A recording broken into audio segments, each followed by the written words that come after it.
Olá, tudo bem? Conforme prometido, nós vamos hoje para a nossa terceira aula. O tema da aula de hoje é o tempo sagrado, completando na introdução à mitologia, o espaço sagrado, hoje o tempo sagrado. Está bem? Bom, então vamos dar início à nossa atividade. Introdução à mitologia, o tempo sagrado. Em primeiro lugar, a gente gosta de fazer os agradecimentos adequados para começar a nossa atividade. Então a gente começa agradecendo a equipe da coordenação da filosofia UFO, Fernando, Ciro e Eriksen, pela possibilidade de realizarmos essa atividade, a minha família, que sempre me apoia e nós nos apoiamos juntos, as minhas orientandas e orientandos, e ao pessoal do Paideia, o PET da filosofia UFO. O tempo profano e o tempo sagrado. Então, nessa aula de hoje, nessa brevíssima aula, a gente vai fazer um pouquinho de reflexão sobre as diferentes apropriações do tempo profano e do tempo sagrado, naquela perspectiva que nós havíamos discutido sobre as diferenças entre o homem moderno e o homo religiosus. És um dos deuses mais lindos, compositor de destino, tambor de todos os ritmos. Quem conhece, essa canção sabe que é a Oração ao Tempo, do Caetano Veloso. Eu vou voltar a ela mais adiante. No entanto, eu queria iniciar com esses dois versos do Caetano, porque eles retratam bem essa experiência humana do tempo. Então, quando ele diz tempo, compositor de destinos, o que ele quer dizer com isso? Ele quer dizer que a nossa vida transcorre no tempo. Então, é como se o tempo fosse o compositor, o autor, o criador dessa nossa existência. Tambor de todos os ritmos. Então, a gente sabe que uma das grandes características da música é justamente a questão do tempo, marcada principalmente pelos instrumentos de percussão. Então, é o que ele está dizendo aqui. O tempo é como se ele fosse um tambor marcando os ritmos de vida. Ora mais acelerado, ora mais devagar.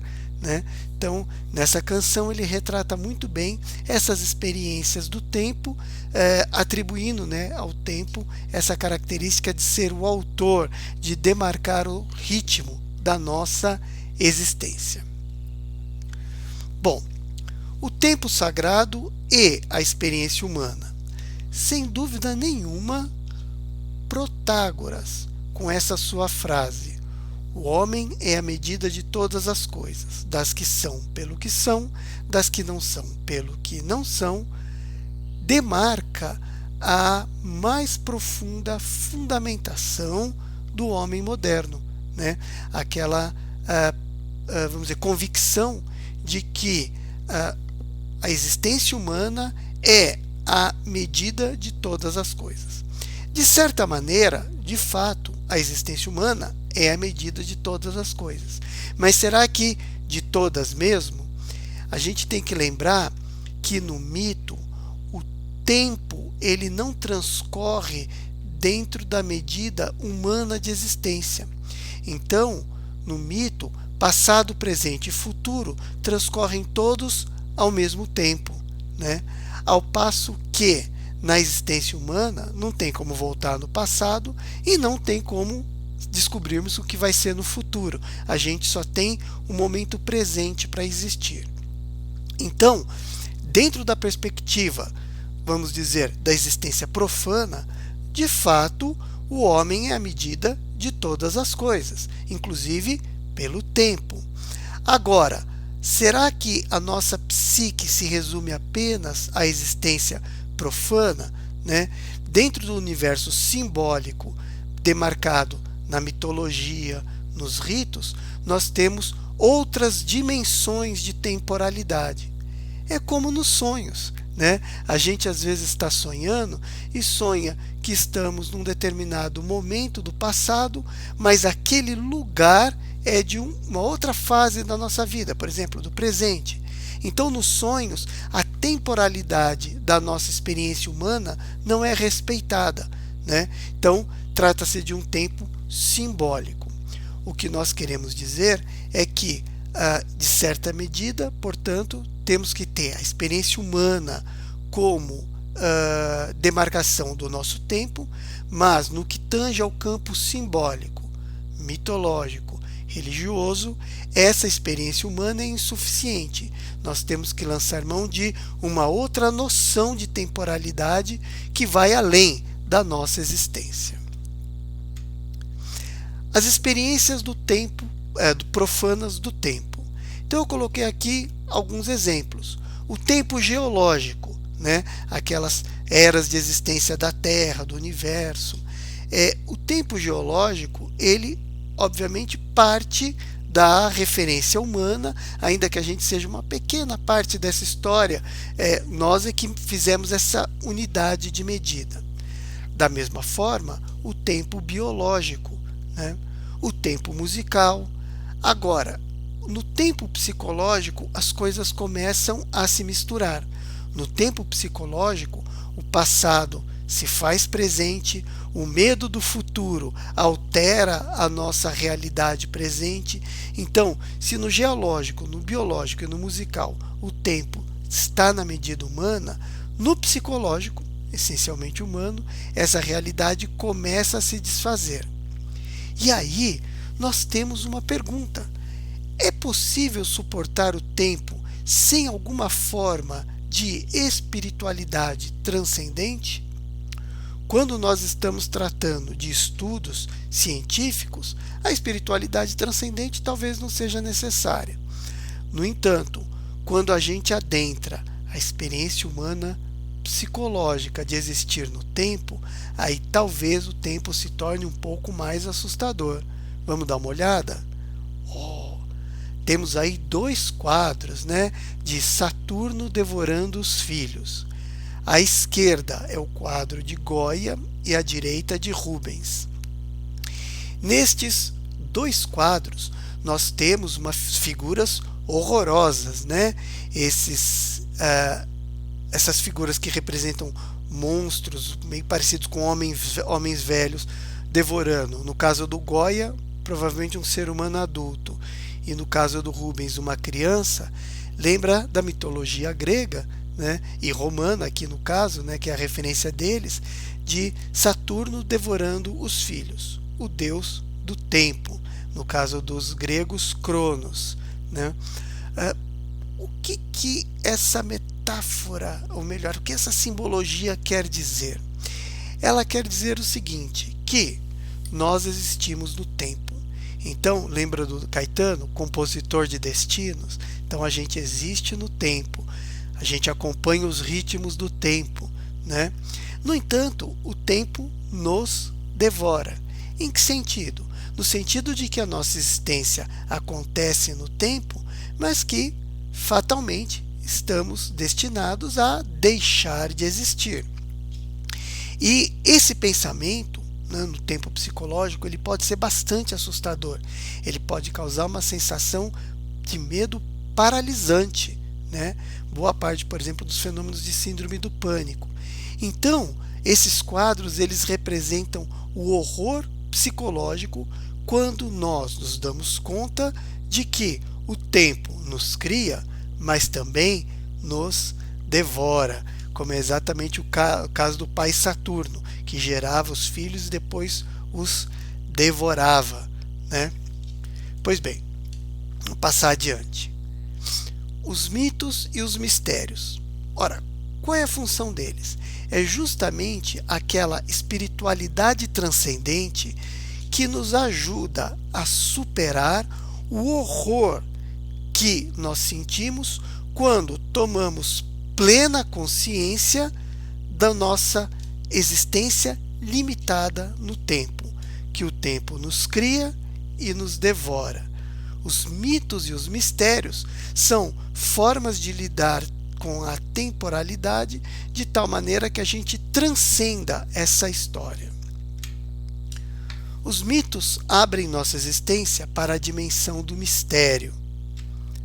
Sem eles, A existência é apenas o correr do tempo, inevitável, inapreensível, que nos leva a nos sentirmos insignificantes, uma gota no oceano. Então, os quadros mostrados anteriormente, eles denotam essa experiência de horror, né, em que a gente se sente insignificante diante da passagem do tempo, até mesmo diante do tempo geológico, né, nós nos sentimos insignificantes. A existência humana é infinitesimal, próximo, por exemplo, da existência da Terra ou mesmo do universo. Para superar esse sentimento de insignificância, de que fatalmente seremos devorados pelo tempo, os mitos narram histórias nas quais nós fazemos parte de um mistério, de uma existência muito anterior ao nosso nascimento e que se perpetuará após a nossa passagem. O tempo sagrado nos remete para além da nossa história individual. Tempos, templos, portais. Mircea Eliade percebeu muito bem a relação entre as palavras tempos e templos. Os templos são portais no espaço presente que nos permitem passar para uma outra temporalidade. Então são portais do espaço-tempo, né? Quando você adentra o portal de um templo, você está diante do tempo sagrado, que é muito maior do que a existência de qualquer indivíduo. Tempo não é só memória, é reviver. Vou citar de novo, né, esse pequeno trecho de Joseph Ratzinger, né, o Papa emérito atual. Já disse que não é a linha ideológica preferida minha, prefiro 1000 vezes o Papa Francisco, mas essas frases são muito interessantes. Vimos que a tradição apostólica, não é um catálogo de coisas mortas. A tradição é um rio vivo de vida nova que flui desde as origens, de Cristo até nós, e nos faz participar na história de Deus com a humanidade. No rio vivo da tradição, Cristo não está a 2000 anos de nós, mas está realmente presente entre nós e nos oferece a verdade, nos oferece a luz que nos faz viver e encontrar o caminho para o futuro. Então, essas frases elas são muito interessantes porque há uma síntese disso que nós estamos falando. Como ele diz aqui, no rio vivo da tradição, Cristo não está há 2000 anos. O que isso significa? Que quando o católico aqui, né, no caso, ele está lá na missa e se abre a Bíblia e se começa a ler um determinado trecho, naquele tempo, né, a expressão naquele tempo, não se trata apenas de um rememorar, mas de um reviver a história, especialmente no momento da Eucaristia.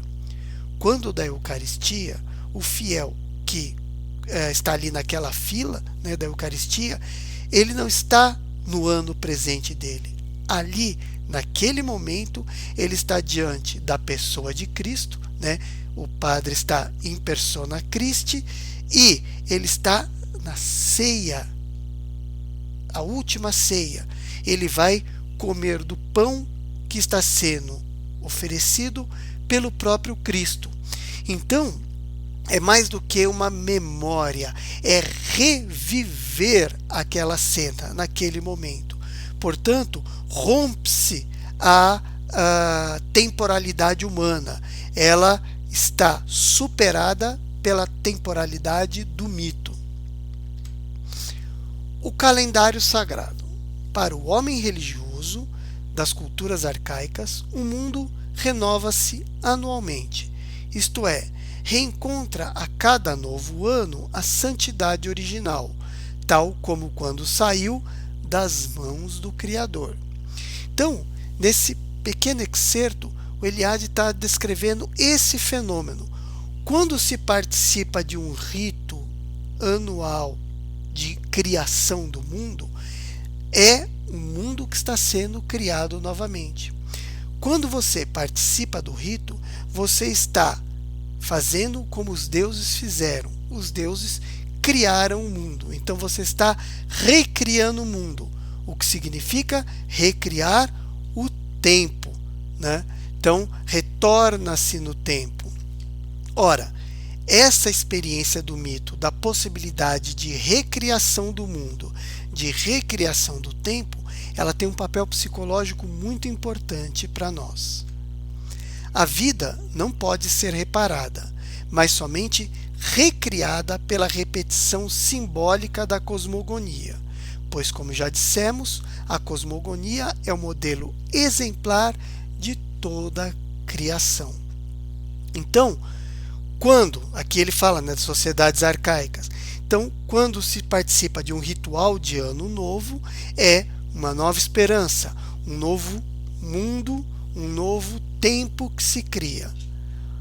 Vamos ver daqui a pouco que a experiência católica é semelhante. Aqui é um exemplo Tiamat e Marduk de mitos cosmogônicos, que explicam como esse mundo, portanto, como esse tempo veio a existir. A abolição do tempo profano decorrido realizava-se por meio de rituais que significavam uma espécie de fim do mundo. Então, quando você realiza um ritual de ano novo, né, de nova era, a era anterior acabou, passou, ela não existe mais. Uma nova realidade se instaura, um novo mundo, um novo tempo. É isso que os rituais de ano novo nas diversas religiões demarcam. Eles demarcam, portanto, uma espécie de ressurreição. Aqui eu coloquei um caso, depois vocês podem pesquisar, aprofundando um pouco mais, tanto a história do Tiamat de Marduk, como aqui no caso a ressurreição de Osíris, né? Esse mito, que é um mito de ressurreição, ele também simboliza essa possibilidade, não da vida ser reparada fisicamente, mas simbolicamente. E simbolicamente não significa que não é real. Ao contrário, talvez seja mais real do que a realidade. Outro exemplo, o Aeon dos gnósticos, que também depois vocês podem pesquisar, né, o Pleroma, Quenoma, que inspiraram lá nos anos 60 a Era de Aquário, né, todos aqueles movimentos, né, de uma nova era, a Era de Aquário, etc. Se não me engano, o Raul Seixas tem até um disco que se chama o Novo Aeon, né? Então, é esperança, né, de um novo tempo, de um novo ciclo que se instala. O Hesíodo, na sua Teogonia, nos apresenta, né, essas 5 eras que são demarcadas pelas raças: a raça de ouro, raça de prata, raça de bronze, raça dos heróis e a raça de ferro. Nessa canção luminosa, o poeta lamenta estar vivendo, né, a raça de ferro. E é interessante porque também é uma ideia de passagem do tempo, né? O tempo está transcorrendo e se modificando. Um outro exemplo são as yugas no hinduísmo. Então, também determinadas eras. No entanto, essas eras se repetem ciclicamente. Aqui, depois você pode fazer uma pesquisa mais profunda, mas veja lá a era de ouro, a era de prata, a era de bronze e a era de ferro, né? Esses tempos que estamos vivendo. Então, no nosso caso agora, exatamente em 2020, pior ainda, né? Especialmente sob os auspícios, né, tanto da pandemia quanto do pandemônio. Pois bem, então isso representa circularidades no tempo, né, tempo cíclico. O calendário litúrgico, esse aqui é um calendário católico, né, com os 3 ciclos mais importantes, que são o ciclo de Natal, ciclo de Páscoa, tempo comum. E aí, como sempre estou falando sempre, depois pode estudar com mais calma. Mas aqui é interessante a experiência católica, porque apesar do tempo ser linear, né, apesar de ele transcorrer para um futuro no qual o Cristo volta e um novo tempo se instaura, anualmente existe um ritual de renovação, que começa ali no ciclo de Natal, né? Então, esse ciclo de renovação anual, ele faz com que o tempo, vamos dizer assim, católico percorra numa espécie de espiral, né? Porque ele se renova anualmente, mas caminha para um determinado fim específico.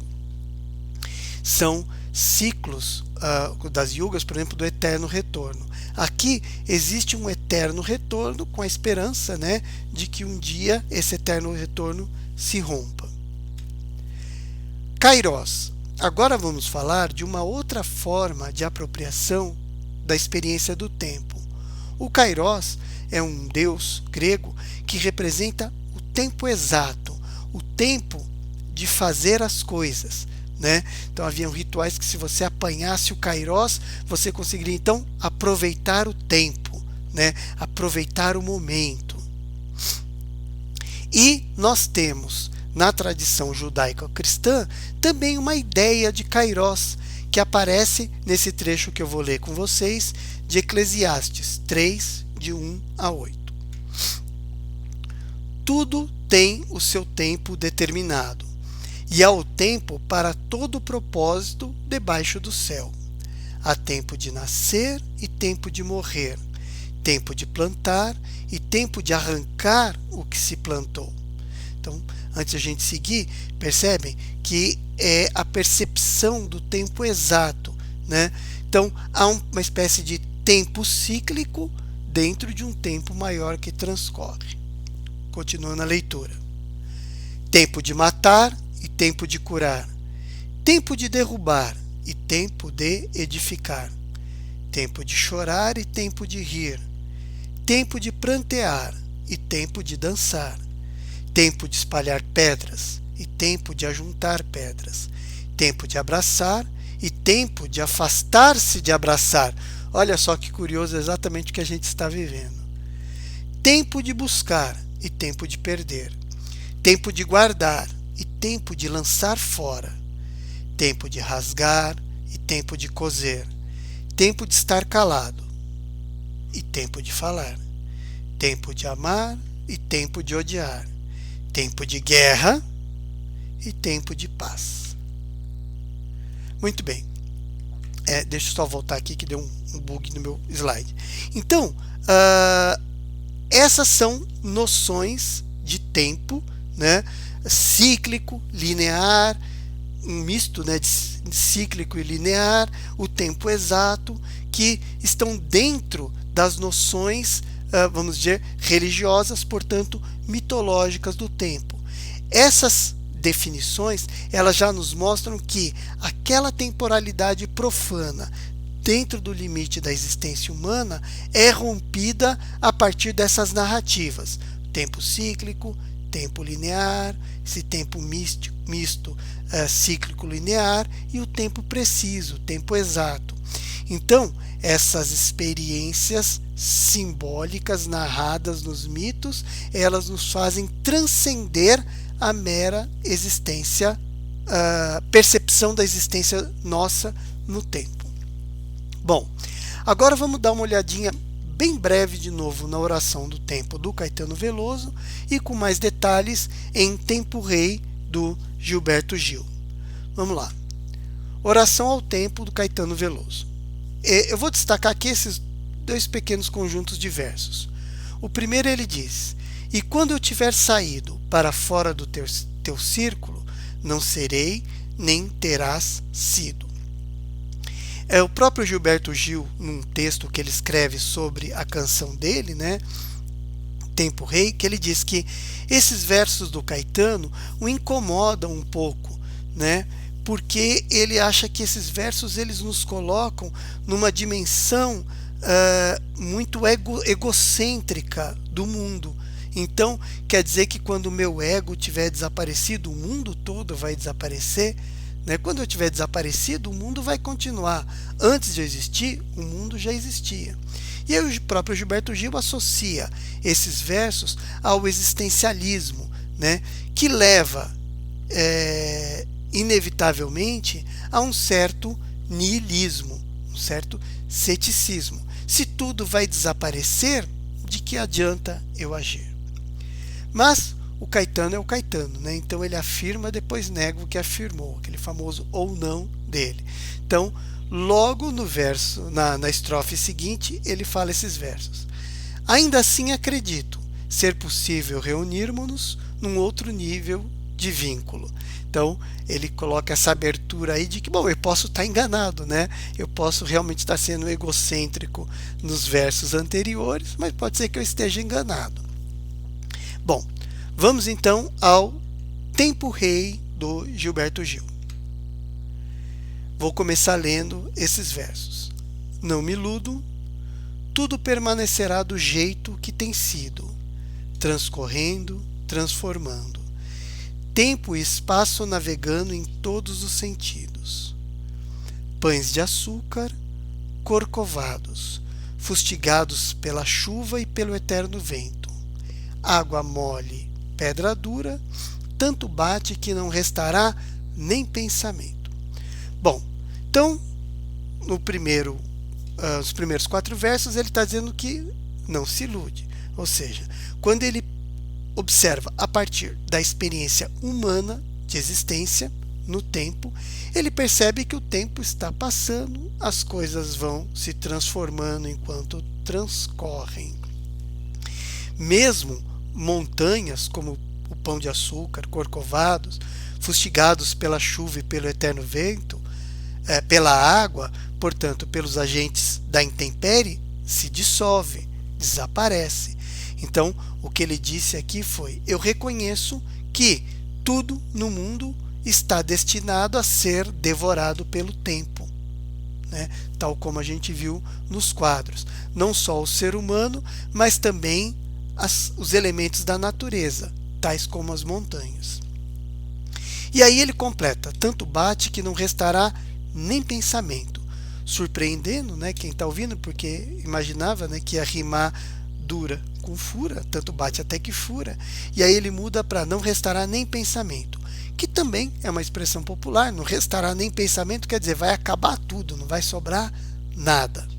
Mas ele usa essa palavra pensamento para inaugurar a próxima parte da canção.